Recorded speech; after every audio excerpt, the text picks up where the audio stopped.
attach the door to the wall, what you will need to do is place the door where it's going to go, and then make sure it's 1/2 inch up from that bottom edge.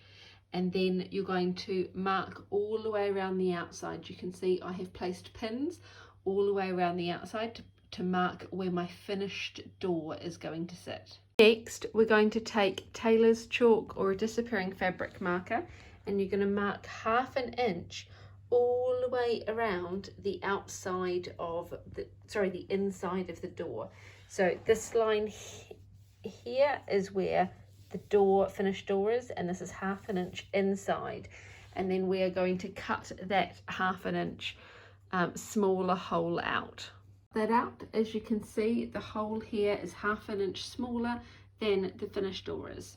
Next, we're going to place the door back over the hole, then flip that door up so that it is facing up away from the hole. Next, move the door down so that the raw edges of the door align with the raw edges of the hole, and then you're going to stitch using 1/2 inch from this raw edge seam allowance, so 1/2 inch up from the edge of the door.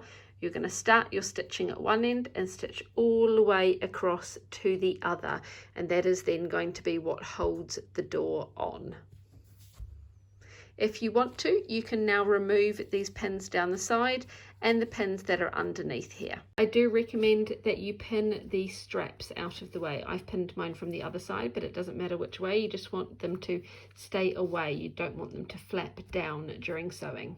That is now stitched, and we're going to leave the door like that. You can flap it down if you want to see what it looks like, and you can also remove the pins that were holding your door straps if you wish to. Right, we've now moved past most of the things that are just going to happen once, and now we're into lots of things that we're going to just keep repeating. So lettering on the top of your door gable if you want it. I've put the Page family because that's my family, but you could put your kids' names, I don't know, live, laugh, love, anything you like, some kind of quote, whatever you would like on the door gable.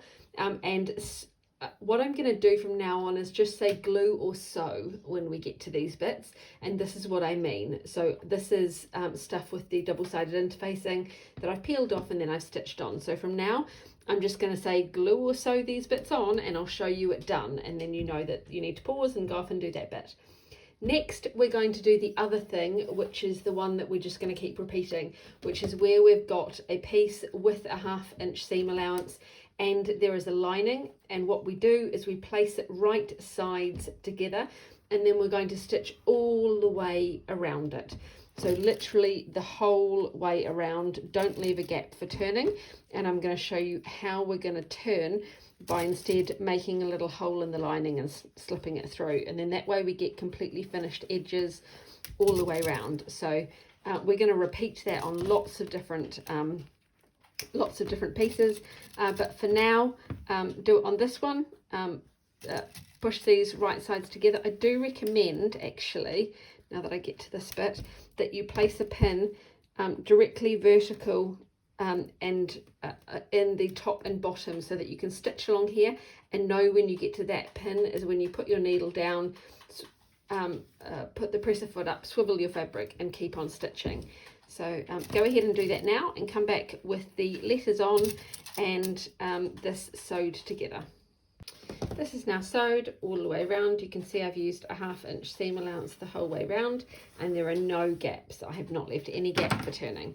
Next thing I'm going to do is trim my seam allowances. Now if you've got pinking shears, you can just trim all the way around the whole thing, and that goes for all of the different pieces that we're going to sew in this way. If you don't have pinking shears, you're going to do what we did before with the scallops, however you say them, is you're going to trim the seam allowance a bit and then cut notches in.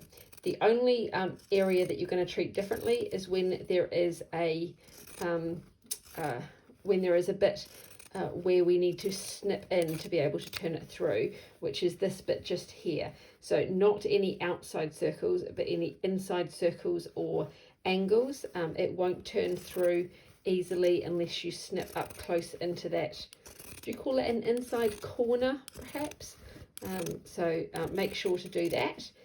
And then we're going to clip into the back of the lining and make a hole and turn it through that hole. So Here is our piece with the pinking shares, or you're going to notch it, and then you want to find the bit where it is that the point here. So if I exaggerate it, the point would go up like that, and wherever that point is, you're going to snip close to the seam line, but not all the way up to it. So about 1/8 of an inch up to it.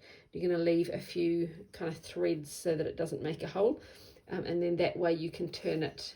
When you turn it through, that bit will open up. Then we're going to take the fabric like we did for the window and pull it apart, so that the all of the fabric that's going to be on the exterior is on one side and all of the linings on the other. You want to just feel in here to make sure there is no exterior fabric there, and then you can cut into it. And what I like to do is snip in and then snip along a little bit to give me a little bit of space. And what we're then going to do is turn through this hole.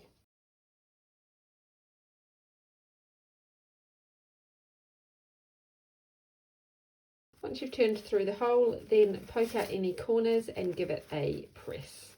And we're going to do exactly the same for all of the decoration, or nearly all of the decoration pieces that have a seam allowance. So when I'm talking about stitching all the way around and then clipping into the lining and turning through, this is what we're going to be doing. So you can prepare all of those pieces. What I do recommend is if any of those pieces have the detail pieces where you're going to stitch or glue on, is that you do them first. So I'm going to show you the order from now on, but I'm not going to show you every single step of turning through, because otherwise we could be here for weeks. So this is the technique, and we're just going to keep following it every time.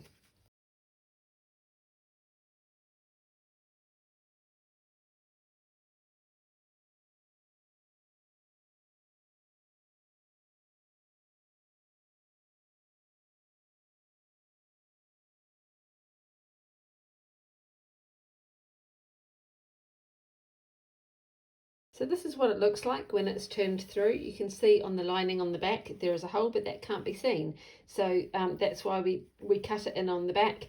I've done a little T here, but I might do an I or H, or even cut something bigger depending on the shape of the item and what I've got to turn through. When you turn it through, take care to make sure that the lining is not showing, especially if your lining is a different colour to the fabric we're going to put it onto. What you want to do is roll this a little bit so that the lining is slightly underneath, and then press it to give a nice clean edge. And then next what we're going to do is place this on the actual front of the house where it goes as per the pattern piece, and then we're going to stitch it in place. This is now in place. We're just going to stitch it on using a 1/8 of an inch seam allowance. Next up, we're going to attach the windows. Prepare the two external window frames in the same way that we did the other ones, the door ones, where you've got the holes cut out. You're going to trace the seam allowance, snip into the corners, fold it all flat, and then place the plastic on top and stitch each of these little rectangles. And that is now ready to be placed on top of the front piece where the window goes, and we're going to attach it the same way we did the door, where we're going to stitch around the outside here and then cut away that back piece. So we've now stitched on both windows, and then we're going to cut out behind them. This is the back of the front exterior. I'm going to pull the fabric away from the window and then just come to the other side to make sure that the bit that I'm grasping here is not touching that at all, and then snip into it. And we'll do the same thing we did with the door, where I'm going to be very careful to stay away from the actual window pane or window, but I'm going to cut along, hiding the cut underneath the window frame. And we're going to repeat that for both windows.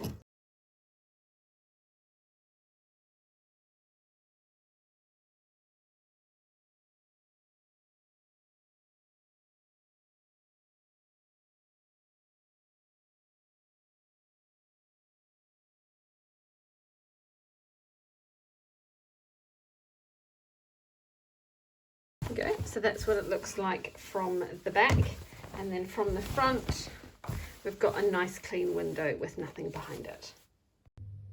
Moving on to the letterbox, apply the numbers I've used 143, but you could use whatever numbers you wanted, your own house number, or if you're going to post it on the internet, maybe don't use your own house number, but whatever number inspires you, and glue or stitch the numbers on to the front flap of the letterbox. A little tip for when you're doing this, if you're stitching things on the front flap, then make sure to remove the paper before you stitch. Otherwise, when you peel the paper off, if you've used the fusible interfacing, it's really hard to get these bits in here. So I would recommend doing that from now on. The only exception is if you then have to stick that onto something and stitch it on before you then stick it onto something else, because otherwise you're going to then melt the glue before you need to. So think through that. I've removed the paper and glued or stitched it on. Then you want to place your letterbox flap onto your spare fabric, or if you've already cut it out, onto the second letterbox flap, and glue or stitch or both it in place. And then we're going to cut around it if it's still on the spare fabric, and I am going to stitch around it. I'm going to stitch around the two sides and the top, and I'm going to leave the bottom open because that's where I will be stitching it to the letterbox. We're now going to do the same with the flag. You can see I've ironed this on. That red really hides it, but I'm going to now cut around that so that my flag is then ready to use.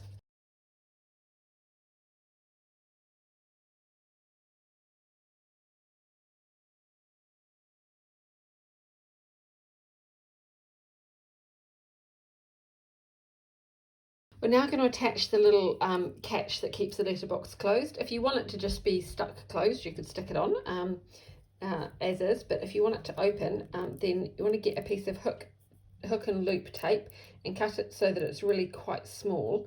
And then I need to get the paper backing off this, which is proving quite difficult now that I've trimmed it and there's no edge to get under. There we go. So I've take my backing off, and I'm going to put it on the right side of one of the catch pieces, and you can cut it to be smaller or the same size, it's up to you. Then I'm going to remove the backing. You can stitch that on straight away, or you can stitch it on all together. We're going to stitch it on all together. So what we're going to do is get this hook and place it, hook tape, catch, and put it on the back in the center, and then the one without the hook is going to go on the front in the center, and I'm going to iron those together to melt the glue and then stitch around it, and then that is my catch. Next we're going to glue and stitch the letterbox post on. What I do recommend you do is that you place the grass where it's going to go and the letterbox where it's going to go, and the flag, so that you can just check. There are markings on the pattern piece, but just check its proximity to everything else that you're happy. And once you're happy, iron or glue this on or stitch this on. Once you've attached your letterbox, we're then going to take the letterbox flap and we're going to place that so that the bottom edges line up, and stitch along this bottom edge here so that then it can be opened like so. At the same time, you can take your flag and also iron or stitch that down if you want to have a fixed flag. If you want to have a movable flag, I'm not going to show you how to do this in that tutorial, but it is in the pattern instructions. And the very last thing is we take this last little bit of hook tape and we're going to place it directly under where the catch goes, and we're going to stitch that on there. So you're stitching along here, the catch on and the flag. Letterbox is now done. We've got the flag attached. We've got a little catch that they can open to pretend to put mail in. If you wanted, you could even have make a little pocket here, and you could put some little felt postcards or letters. This is really your tent to do whatever you would like with it and make it as creative as you fancy. Next, we're going to do the dandelions. Again, put the grass on and double check the placement before you then glue and stitch your stems on. For the actual dandelion themselves, what I'm going to do is I'm going to put this over the top of the pattern, and I'm going to trace the design using Taylor's chalk or disappearing fabric marker, and then I'm going to stitch those by hand. If you know how to do free motion embroidery, you could do that. You could do it with your machine. You could do it with fabric paint. It is up to you what method you prefer best. These are my little dandelions. I've just drawn the straight sticks on, and then there's 3 or 4 little straight tiny bits at the end of each of the sticks. They're not called sticks in real life. I can't think what they're called. So I'm just going to stitch straight lines. I might attempt it with my machine. We will see. And then I've also drawn some lines coming out here as if that one's starting to blow away. And each of these just has 3 little lines on the top like so. 3 little, 1, 2, 3. Or you could do a few more. It's just really to show what it is. So there we go. Have fun with stitching those. On both sides of the front, we're now going to attach the grass. Same way, glue and then stitch. Going to assemble the plant and the plant pot in the same way that we did the door gable, and the same way we're going to do all of these pieces going forward. Place the plant pot and lining right sides together, stitch all the way around, and then you're going to pull the 2 apart and turn, clip the, so I'm going to just make a bit of a snip here to turn it through, and then I'm going to clip the corners. I should use bigger scissors for this. Turn it through and press it, and I'm going to do the same thing with the plant itself. I've stitched my flowers on here, glue them and then stitch them, random pattern, or you can follow the pattern, and then place the 2 pieces of fabric, if I can figure out which way this matches. There we go, right sides together, stitch around, pull it apart, clip it and turn it through. Remembering whenever you do anything with these rounded edges, you're going to need to use pinking shears or cut notches into the outy, the bits that go outy, and then the bits that go inny, you want to snip in towards the seam allowance to so they turn through properly. So if you do that with both of those pieces now, then we will attach them to the actual wall. Here is my pot and my plant. They're going to go together like so on the front of the house. Right, I've laid these on the front of my house, and I'm just checking the position, making sure I'm pleased with it where it's coming up to the window. You can do placement exactly from the pattern pieces if you want, or lay it out how you would wish. So I'm going to attach the pot first. I'm going to pin that to the wall piece and then stitch around, and then I'm going to do the same thing, attach the plant piece to the front, pin, oh my goodness. I'm going to stitch this on around, and then I'm going to place this where I want it to get it exactly how I would like it, pin it in place and then stitch around too. Right, this is now the pot and the pot plant stitched on, so they are all attached. Right, we're now doing the butterflies. You want to take butterfly wing A and B and attach the little features to it, and then also if you want to do the stitch lines on there for the detail, you can do that now.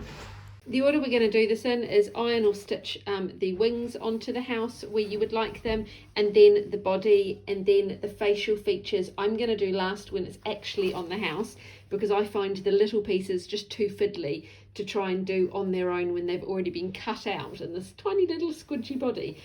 Much easier to tie my thread up on the back here and then come all the way through. So do that with the first butterfly, and then the second butterfly over. Now you've got this really large bit of fabric to navigate. The second butterfly, same thing, put the wings where you want them, and iron and then stitch and or glue, no, iron, whatever, iron or glue and then stitch your butterfly wings on, and then you're going to do the body and do the little embroidery on the face if you wish to, or you can leave it faceless. The body is now on here. I'm not that great at free machine embroidery, so I'm actually going to hand stitch these on, and then I can also do the little lines if I want to on the body and make it have some little feet and a little smiley face and an antennae. My hand embroidery is also not that great. I know how to draft a pattern, but my sewing skills are sometimes still to be desired. I'm still learning like everyone else. So I'm going to do this by hand, and I'm literally just going to use straight stitches.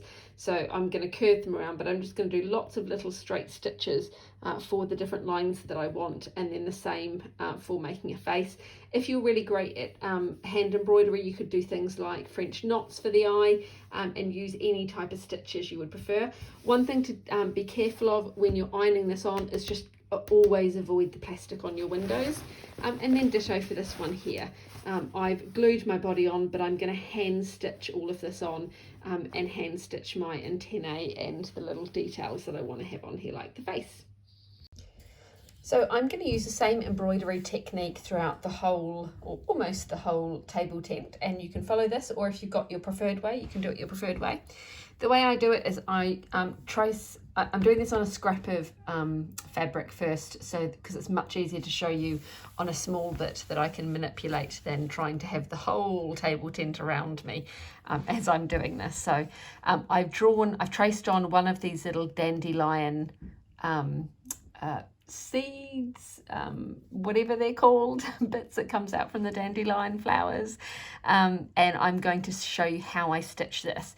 So I've got a needle and thread here, and I've put the thread all the way through the needle, and then I've got the two ends of it together here, and I can wet my finger, and I'm going to place the ends between my thumb and my forefinger.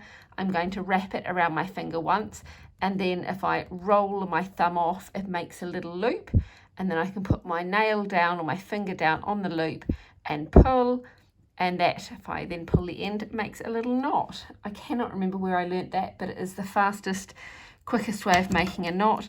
And then you just trim the tail off, and you've got yourself a knotted thread. Or you could just tie a knot. It makes no difference to the embroidery.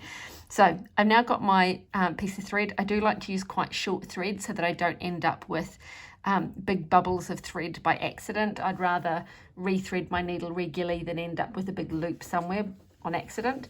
So I'm going to come to the back of the fabric, and I'm going to find the end of the dandelion. So I've missed it.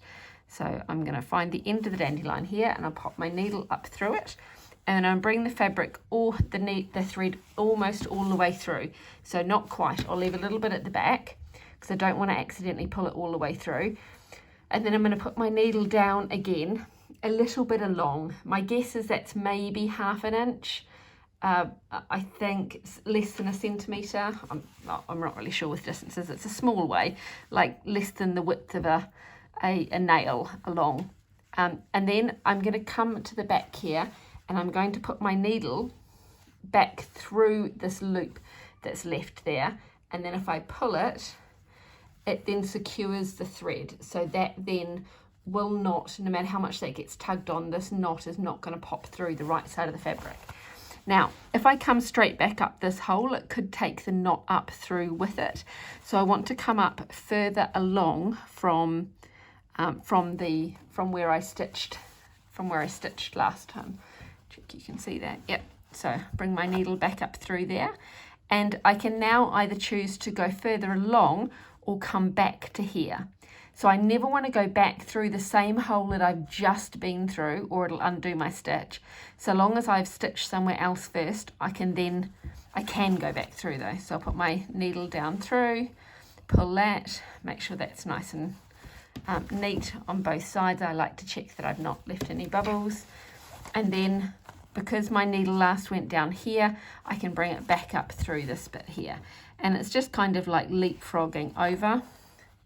And then if I am getting quick about it, I'll put it down, and then I'll bring it straight back up again a bit further along.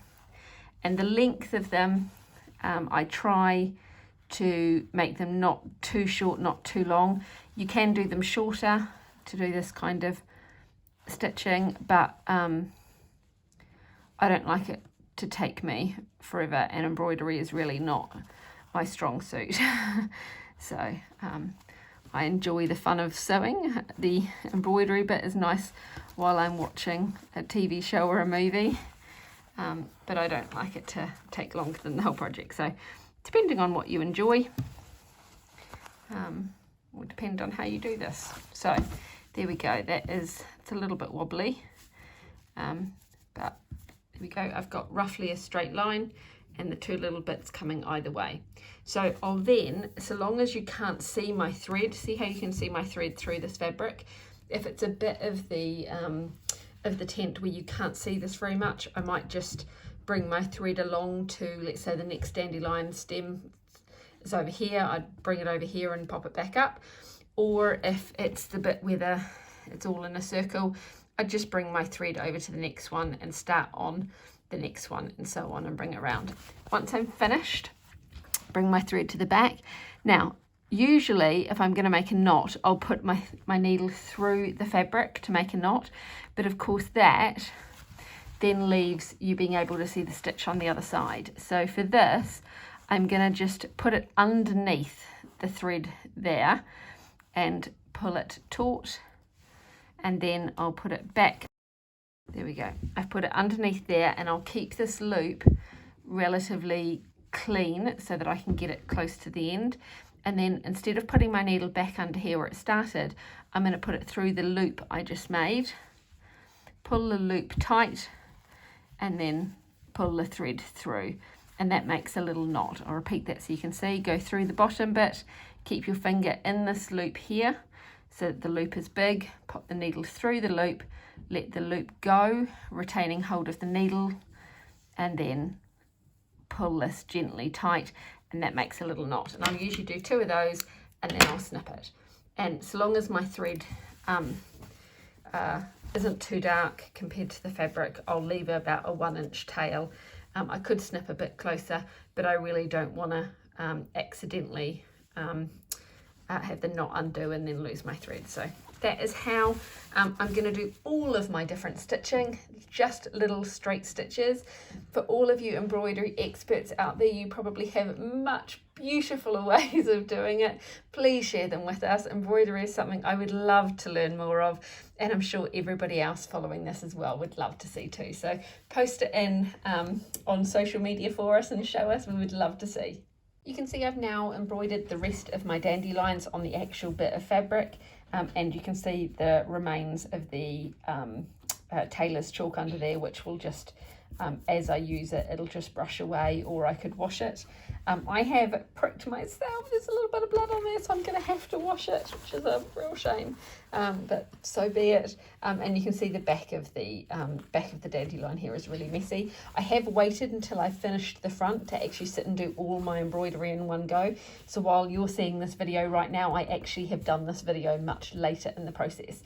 So you can do the same. You can either do your embroidery on each bit as you go, or you can save your embroidery to do, I don't know, in the evening watching Netflix like I often do, whenever works best for you. This is the embroidery on my on one of my butterflies. I've just put the stitch lines in as per the pattern pieces, and I've this one I've done some of it by machine, and then I've switched to by hand because I found by hand much easier. They're just little short stitches. Some of these look like they're curved, but they're actually short. So just how we did the dandelions is how I've done those. And then the other one down here, this is the other butterfly. You can see that I have put my stitches on, and what I am doing throughout this whole table tent is I'm finishing the whole piece, and then I'm coming back to do these. So I'm going to show you them in order in case you want to do the embroidery in order, but I will actually be finishing the table tent and coming back to do this bit and just inserting the video in the right place for you. Now, to show you the whole thing, I've got to lay it out on my carpet. It is so big it won't fit on my table anymore. Well, it will when it goes over my table as a slipcover table tent, but trying to lay it all out is almost impossible. So I've got it on the floor and I'm holding the camera over to show you. This is the whole front with the door rolled down. You've got the plant over one side with the butterfly, a window, the central door which will then roll up, butterfly, a letterbox, and the dandelion.